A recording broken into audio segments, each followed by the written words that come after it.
I am so excited to talk with Matt today, the lumberjack landlord. Matt used to work in the corporate world when he slowly started investing in real estate in his spare time, which we know is not really all that spare. And as sometimes happens, his portfolio grew to the point where he no longer needed to work to generate income to live off of. So he said goodbye to his W-2 job for good. I can't wait for you to hear how he did it and to see how his lessons can apply to your life. Matt, thank you so much for joining me today. I am so excited to tell your story. I'm super thrilled to be with you. I mean, it's kind of weird because you watch somebody for so many years and then you're in the studio with them.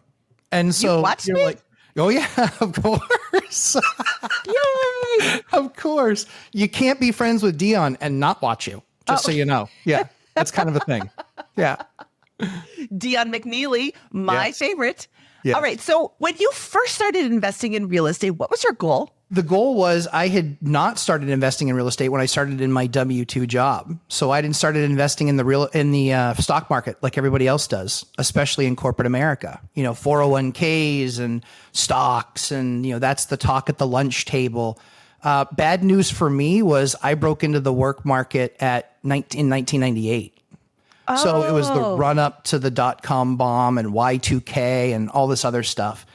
And so I was broker than a joke in 98 and in 99, and then started making a little bit of money. And I said, okay, I'm going to start doing what all these other guys are doing. And I'm going to start investing in stocks. And I did. And then the .com bomb happened, and I watched a portfolio that I'd spent basically 2 years building at, about $27,000 to $30,000, watch it evaporate to about 900. Were you investing in individual stocks? I was. Yep, I was. Yeah. And even a lot of the averages, as you saw, those fell. They didn't fall as much, but they fell. But that was the challenge for me, as I said, you know what, that's an insider's game. I'm not going to, individual stock picking. I don't have the time to do it, to manage it, to figure it out. I don't want to pay a bunch of fees to advisors. And the other thing too, for me was I said, I just need something that I can really wrap my arms around, always understand. When you hear things like hush number, or you hear things like, well, the analysts are saying this, and then it comes out the exact opposite. Well, how are they so far off? Those are the things that scared the daylights out of me. And so I just said, I need something I can really get my arms around. And as I started looking, I just said, I kind of figured out in my head, I want something that is something I can buy that gives me a cash flow or a dividend, and that it would be nice if over time it increases in value. Well, there aren't many things that look like that. Real estate's one of them. So you started investing in real estate. Did you know anybody else that was investing in real estate, or were you just kind of going off in the wild, wild west? I had one acquaintance that had one duplex, and all I heard were the nightmares about how he was always there repairing stuff. So why did you start investing in real estate? Because I thought I was arrogant enough to believe I could do it better. I was just like, dude, you're not doing it right if you're there all the time. Like, fix the thing the right way and then don't go back. And so I think maybe a little part of me, it started off as maybe a competition of, I can do this better than him. I talked to the mortgage broker, and he's just like, you're not going to get there. You don't make enough money. And I said, well, how do other people get there that don't make enough money? He goes, they get a roommate, and they get somebody on a lease, a tenant that they share the space with. I said, that sounds awesome. I'm going to do that. And so I reached out to my friend network and said, hey, who wants to live in this area? And they're like, I do. I was like, perfect. And I said, what are the coolest places to live in that area? He's like, this building. So we went and we looked at that building. There were 2 units available. And he signed a lease. And with that lease, I got qualified for my first mortgage, and I bought that place. You bought the whole building? I bought just the unit. In this case, I was just buying just a unit. Okay. We had to get in. So it was the idea of house hacking, but in just an individual unit. Okay. And what year did you buy your first property? Year I bought my first property where it was an investment property where I had other renters other than house hacking roommates was 2004, right around 2004. So I've been doing this about 20 years. And that was buying a building that had 3 units in it. And so when I bought that building with 3 units, I was like, man, this is great. I'm making like $300 a month on this building. And I was like, and my plan was going to be to move into it. And then when I realized it, I was like, I need to stay where I am because I'm better making the money that I'm making off of that building than living there in that particular case. And it was worse debt. It was 20% down debt. So I wanted to really start to grow the business, and I did it wrong. How's that for a mistake? I should have been house hacking everything because I was living in a house hack, but I was buying a building with 20% down debt and then renting it out. Well, hindsight is 2020. It is. Your $300 a month cash flow on this first property sounds super sweet. Yeah. But knowing what I know about real estate, this isn't how you get to financial independence, by buying a 3-unit and cash flowing $100 a unit. So there's got to be a little bit more to this story. Sadly, there is. This was the first 5 years, which, Dion and I always talk about the first 5 years of suck. It's horrible. It will take you pride. It'll take your money. It'll take your sanity sometimes.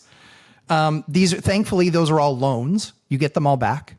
But that's kind of where we ended up. Was I was making no money. A water heater went, and I was like, dear God, like this property is literally costing me money. I'm working to pay for it. Then fast forward just a year or two, and I'm like, there's got to be a better way. So I bought another one, and I just said, okay, this one has bigger margin. I learned a concept that I call the rent box. And far too often people work things forwards and they don't work them backward. And so everybody bases it on, hey, this is what the rents are now. This is what I can buy it for now. This is what my payment is now. All of that's very relevant. But what I want to know is, what are those units renting for at the different grades of scale? A class, B class, C class. Because that might be the opportunity to really understand, hey, these unit rents are under market, and they could improve. And they could be higher. And there's things that need to be done to this building in order to achieve better rents. And that's where we'll talk about it a little bit later, where we talk about optimization of an asset. And so what I looked at was, I just said, man, this is not working for me. I am not making really that much money, and I am still fixing stuff. But where it really got nasty was then the wonderful great financial crisis started. Yeah. And I got clobbered. I had, in August of the great financial crisis, I had 8 paying tenants. In September, I had 3. And by October, I had 1. So my 5 first years probably couldn't have gone any worse. But that's when the necessity is the mother of invention. Why didn't you just sell and be done with it?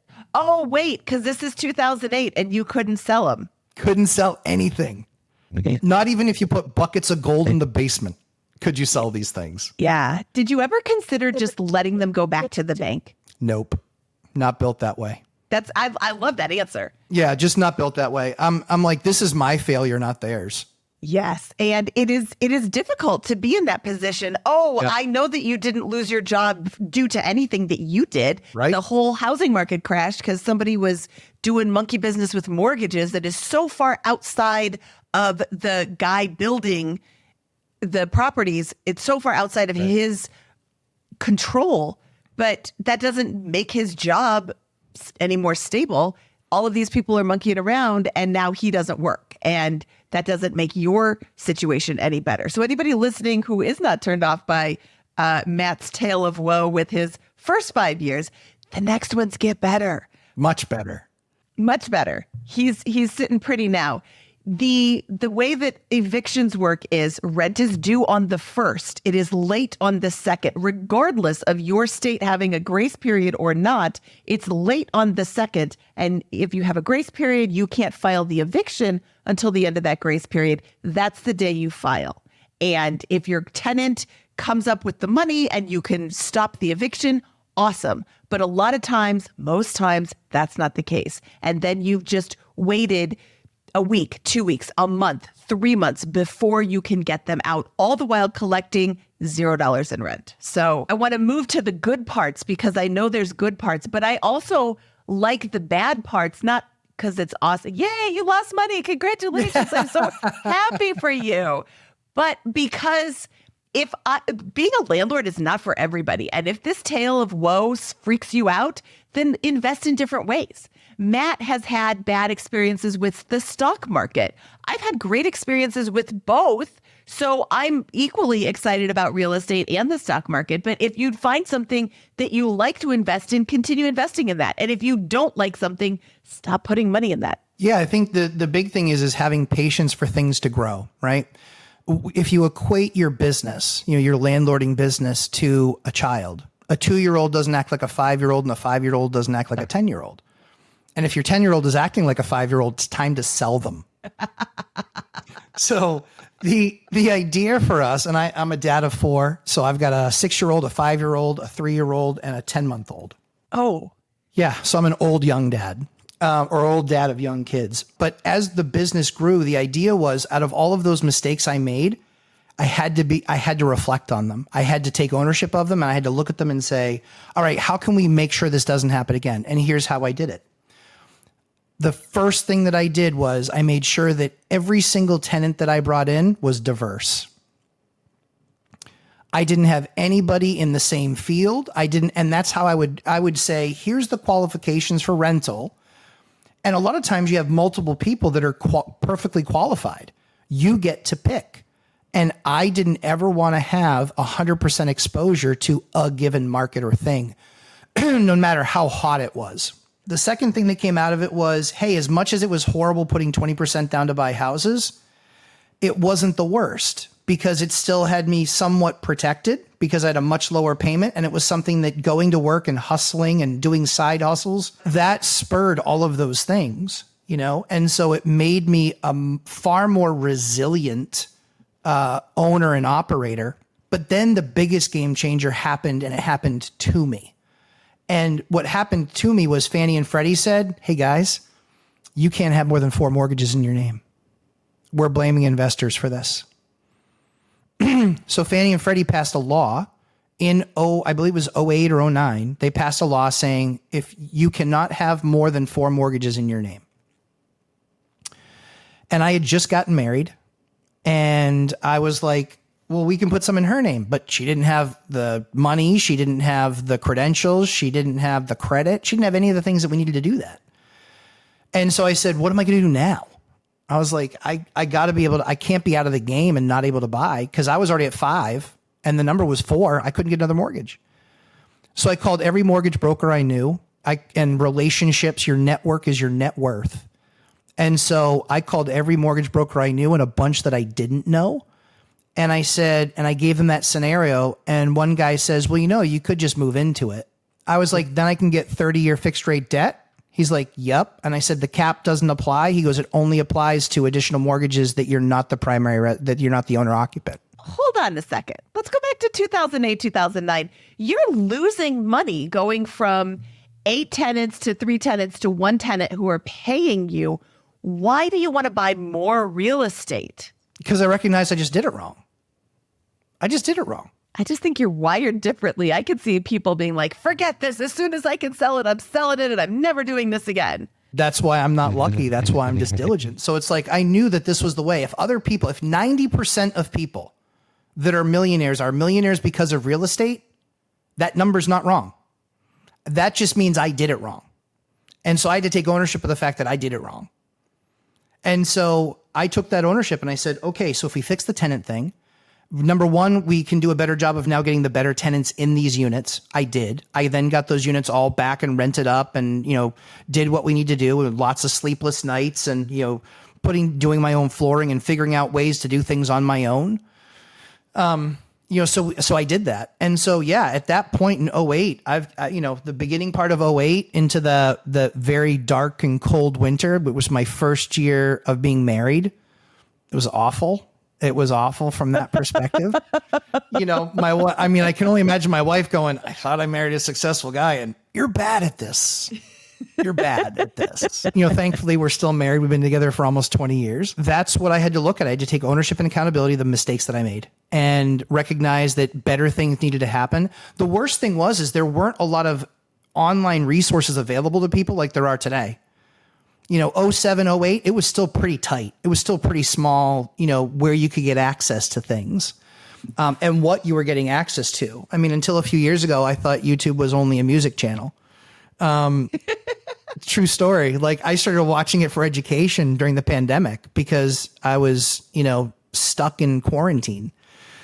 But what ended up just coming of that was something where if you recognize the mistakes that you've made, recognize there are better ways of doing it, understand what your faults were, and then reassessing and then reapproaching, well, then it's all fair game. And so I then bought my first house hack. I bought it with 5% down. And I was like, I can do 5% down. So that's what opened the doors for me. I got 30-year fixed rate debt, which is the mother's milk to this business. 30-year fixed rate debt, number one. Number two was on top of the 30-year fixed rate debt, I also had a really low down payment. So it didn't take a lot of money to save. So largely speaking, and this is going to offend a lot of people, if you're not buying a house, it's your fault. 5% is nothing. 5% is nothing. You have too many focuses in other areas if you don't have the money to put money down like that. And too many people think that they're above a house hack. You don't have to have people living in your unit. Just buy a duplex. The cost per unit on a duplex is a fraction of that of two single family homes. Are you that wealthy that you can afford to not share a wall? This is what we're talking about. We're talking about sharing a wall here. And you lived in apartments. What are we talking about? So I want people getting on that property ladder house hacking because they have much more buying power and they can instantly understand this is the lowest risk approach you can take. Moving into a duplex or a triplex and being a landlord there on site, living in that unit, having other people pay your mortgage, your expenses are almost zero. So you turbocharged and accelerated your ability to save. But now you're getting firsthand experience of exactly what it's like to be a landlord. That's where that's what became the superpower and supercharging the business, accelerating income, and now saying, okay, I've now done one of these right. Now it's just a matter of how many of these I need to do to get to the place where I want, when I have enough of what I want. Do you invest in any stocks? I do. I also have some crypto. Let's talk in terms of percentages of your net worth. What percentage is in real estate? What percentage is in the stock market in any capacity? And what percentage is in crypto? I'd say it's 95, 4, and 1. Okay. I do not like crypto. I don't understand it. However, 1% of your net worth, great. I get the heebie-jeebies when people are like, I'm 25% in crypto. I'm like, okay, explain crypto to me. And they're like, Blockchain. Yeah. Blockchain. Yeah. Blockchain technology is going to change the world. Great. Can you explain it? No. Nobody can explain blockchain technology. I am not asking. Please do not email Mindy at BiggerPockets.com to tell me about blockchain. Yeah, I mean, I think you're right with what Dave Ramsey said. He's very right about a lot of things. And I think where I love Dave is that there's so many people that just struggle with day-to-day finances. But I think that honestly, that's really kind of elementary school and high school. Let's get this right. And then you can at least live your life till you're 60 and retire, right? And if you financially plan, you can have a decent retirement. For me, it was, that's just too slow and I want much bigger. We talk about thin fire. We talk about fat fire. I'm all about obese fire.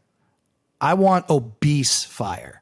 I want to do whatever I want, whenever I want. I don't need to look at a price tag. Doesn't matter.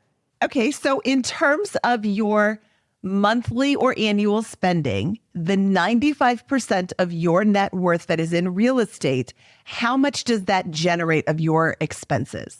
Of my spending, it's probably 90% plus of it's a lot of my spending. It's basically all of my spending. So what I would say is, very often people think that large landlords kind of got lucky. We didn't. We figured it out. We figured out how to play the game. And so very often people won't have what you have unless they're willing to do what you did. And very often they won't do what you did because they're not subscribed to having to do what you did in order to get where you are. And if they understand that you have to do these things to get where you are, then it becomes a much different game. But to the point that we were able to grow, when we go from, house hacking and then eventually I get out of house hacking, didn't buy my first house until my first single family house that we lived in until like 2017. And my wife was cracking up because she was pregnant at the time, and I bought a house that was covered in black mold. And so she couldn't even see the inside of it. So she's just like, oh, whatever. And I was like, it's going to be perfect. And so I built her dream house, did the entire thing. And that was our first single family home. But I think what's really interesting is people so often limit themselves. And the thing that makes them the most afraid is that they don't have any sort of a plan or backup plan. That's where having some coaching, having a mentor, being able to teach you through some of those things is really worth its while, because I've seen it 100 times. They've seen it once. And I just always have to remember, what did that look like the first time I saw it? And I was like, you're way more calm than I am. And so I think that there's just this awesome opportunity for people to, dip their toe in the water, if you will. You still have to have a place to live. You can be a landlord and collect rent. You can see what it's like to live with a tenant. All of these things can happen pretty easily. And the only thing that you're giving up is you're not saying no to your dream of a single family home. You're just delaying your dream. And very often, usually the people that have the absolute best harvest are the ones who spent the most time sowing seed and preparing the field and doing all the things that go unseen. And so I ended up being really successful because it was a tried and true manner. And then it was a matter of systems and processes that I put in the wake of that made it more predictable and gave a much larger return. And so now we're in the position where we've got 52 buildings, 145 units, 400 tenants, and I have one employee. How much time are you spending working on this portfolio if you only have one employee? Yeah, so I spend probably a couple days a week solid on my portfolio. But the thing that I also really enjoy is rehabs. Mm-hmm. I really enjoy doing rehabs on buildings. Do you want to come visit me? Yeah. I'll bring the crews. We've got probably 50 different subs that we hire, kind of intermittently as we come into different parts of projects. But that's really, I think what's often missed on the money side of things is your acquisition happens here. You spend this much time, and there's a reason my hands are off the screen, managing that asset to make sure you get your exit. And so very often people look past the simple concepts of acquisition. Great, you've got that down. Now stabilization, what is that? Optimization, no clue. If you bring any asset through those three steps, you now at the end of the game, when you're ready to sell it, when you're ready to refinance it, you now have a much more powerful story with any bank that's going to then underwrite that deal that says, this person's an operator. Every year their expenses go down. Every year their rents go up. Their profitability increases. That 30-year fixed rate debt that they have, holy cow. I mean, I was carrying one where by the end of 20 years, my rents in one unit were the same as what my entire mortgage was. So I had 2 units of profit. And that's time. You can't fix that. You can't rush that. And you're spending, once you get these all up and running, you're spending, 20, 25 hours a week managing the property and making way more money than you were making as a commissioned salesperson, where you have to work at, I think this is 60, hilarious, 70 hours 40 hours a week. Yeah, no, it's not 40 hours a week. I've been with commission salespeople. I know that it is not a 40-hour a week job. I mean, it could be, but you're not making bank if it is. It was 70 all day long, but there was the stress of that. You live your life 1 month and 1 quarter at a time. It was the stress of that. That's what was the epiphany for me earlier on in my career was I don't want to be doing this forever. I see all these guys in their 40s and their 50s, broken marriages, troubled kids. I wanted to spend time with my family when I started having it. And the only way to do that was financial freedom. And the only way that you can accomplish that is by having assets that appreciate in value, that also throw off cash flow and require a little bit of your time. Out of that 20 or 25 hours I spend, probably 15 of it is on active rehabs, like managing materials and getting stuff shipped in and buying the right products. And I do all my own design work and all of that sort of stuff. And I learned that. I just had to learn it. So I love that you call it a business. I have a rental business, because that's exactly what it is. It's a business. It's not a hobby. It's not a game. I cringe when people say, oh, I want to get into the real estate game. It's not a game. It is a really serious business. And if you treat it like a game, you're going to lose money. And I'm going to guarantee that. So it's not a game. It's a business. And you have to take it seriously. At what point did you look at your rental income and say, it's time to retire from my regular job? Yeah. So, I mean, I just retired this year. I retired February 1st, and my last day was Valentine's Day. That was a present to myself, a Valentine's Day present to myself. And to let everybody know exactly how broken I am, I was out speaking at a conference the next day, a real estate conference, and they're just like, what? I was like, yeah, yesterday was my last day. I was like, and I spent the next day traveling and speaking at a conference. But I think what was really interesting about that is I looked at it, and in my 30s, early 30s, I probably could have retired. 30s, 35, I could have retired. It would have been a different life. It would have been, smaller houses and, all the different things, all the different expensive things that we like to do. I don't like to travel all that much, but we like to enjoy life where we're at and do experiences. And so life would have been much different had I retired at 35. But honestly, for me, I worked for a small company. I was really important to the inner workings of that company. And so I wanted to stay as long as I enjoyed it. And I enjoyed it until I turned 46 and realized that I had 2 young kids and COVID wasn't a thing anymore. So we weren't stuck at home with them. So I had my 2 youngest where I was like, I want to be able to spend all that time with them. And I said, you know what? I don't enjoy the job as much as I did. And I've got more than enough money for what I need. And so now it's time to move on and retire and get to be more of a full-time dad. That's awesome. That's what most people are reaching financial independence for, to spend more time with their families. Are you still buying real estate? Oh, yeah. I close on a deal. In fact, after I leave here, I'm going to sign on. I'm literally closing.